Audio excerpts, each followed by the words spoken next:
Hello friends, and welcome to another edition of Michelle's Preschool Video Classroom. Today we're going to read What You Do Is Easy and What I Do Is Hard by Jake Wolf.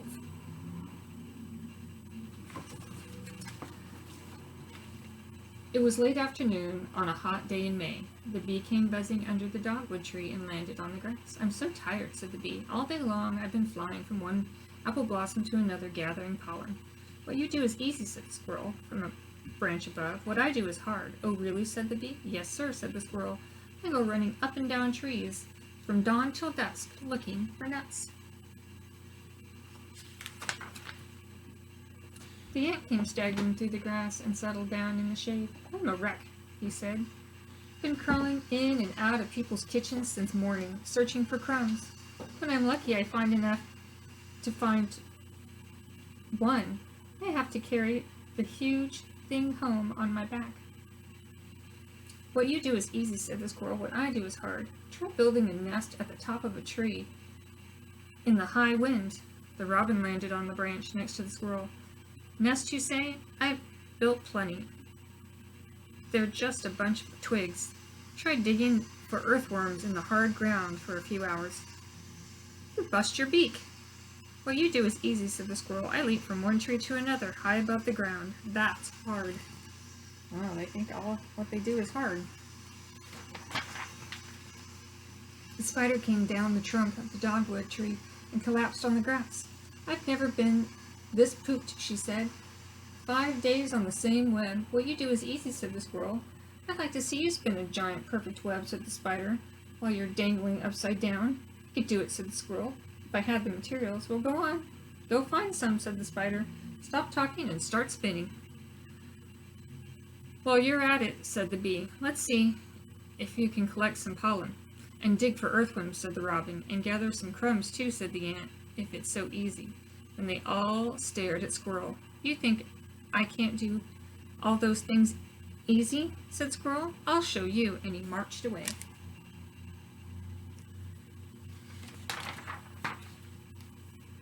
A squirrel climbed up the tree trunk of the apple tree. "Now where are those apple blossoms with all the pollen?" he said.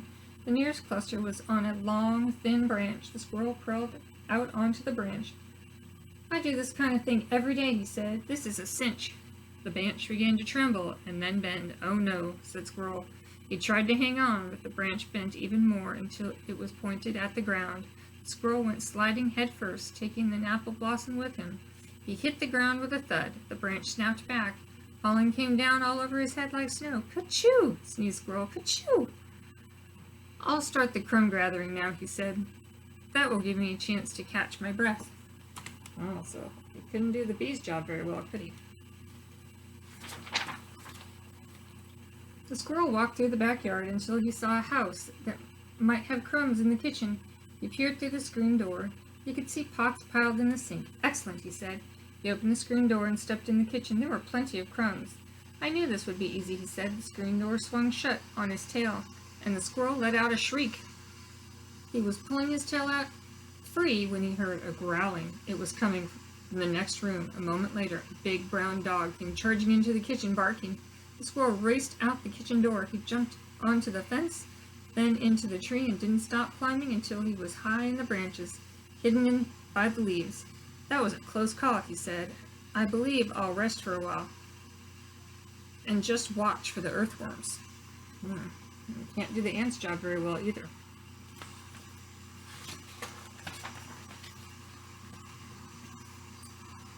There didn't seem to be any earthworms. Squirrel went to the next tree, and then another one, and at last he saw an earthworm wiggling partially out of the dirt. The squirrel jumped into the grass. "Excuse me," he said. "Are you coming or going?"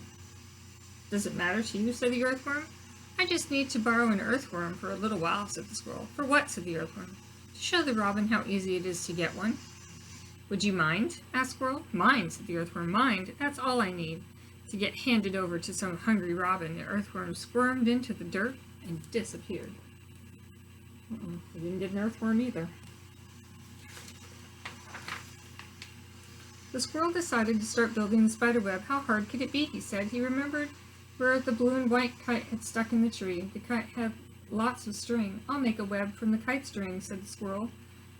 This will be a piece of cake. A few minutes later, the squirrel was looping kite string through the branches of the oak trees, stretching it into nearby maple and back again. He began zigging and zagging the string back and forth between the trees. The squirrel stood on the branch admiring his web.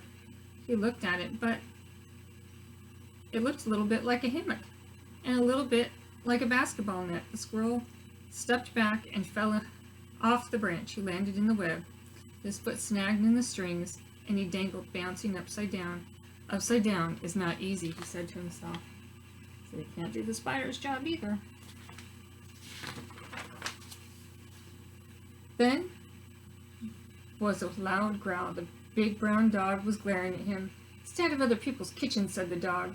She gave the squirrel a shove with one paw. The squirrel went spinning around like a propeller on a toy plane. The brown dog left, but the squirrel went around and around until the strings were twisted tight as they could go. There was a pause. Then the squirrel began to spin the other direction, faster and faster, until his foot broke loose and he fell to the ground. Oh no. The squirrel's okay. The bee, the ant, the spider, and the robin were waiting at the dogwood tree when the squirrel came back, walking slowly. "So where's all the pollen?" said the bee. "And where's the crumbs?" said the ant. "Where's the perfect web?" said the spider. "I don't see any earthworms," said the robin. "I ran into problems," said the squirrel. "Problems," said the bee. "Like what?" "Pollen problems," said the squirrel. "What about crumb gathering?" said the ant. "I had crumb gathering problems too," said the squirrel. "Any web problems?" asked the spider. "Webs are not easy," said the squirrel. "Earthworms?" said the robin. "Leave me alone," said the squirrel. He looked at the ground. It was all too hard. Everything. Everything's too hard. Oh no. "Well," said the robin after a moment, "we've had a very hard time doing what squirrels do." "That's the truth," said the spider. "What we do is hard," said the ant, "and what you do is hard." "Would anybody care for a walnut or an acorn?" asked the squirrel. "I have a nice selection." "A snack would be nice," said the ant. "I could go for that," said the spider. "Me too," said the bee. "Would anyone like some honey?" "Honey and walnuts?" Said the robin.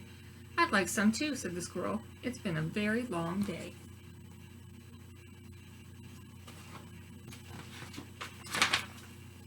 The end. That was a good story, wasn't it, friends? Sometimes the things that we do seem really, really hard, but they just take practice, and the more you do them, the easier they get. And sometimes you're just not, like the bee can't do what the squirrel does, or the ant does, or the robin does, because he's a bee. And he's supposed to look for pollen, and the squirrels look for nuts, and the ants look for crumbs, and the spiders make beautiful webs, right? So, think about what you're good at. I'd love to hear about it. You can draw me a picture and send it to me, okay? See you tomorrow. Bye-bye.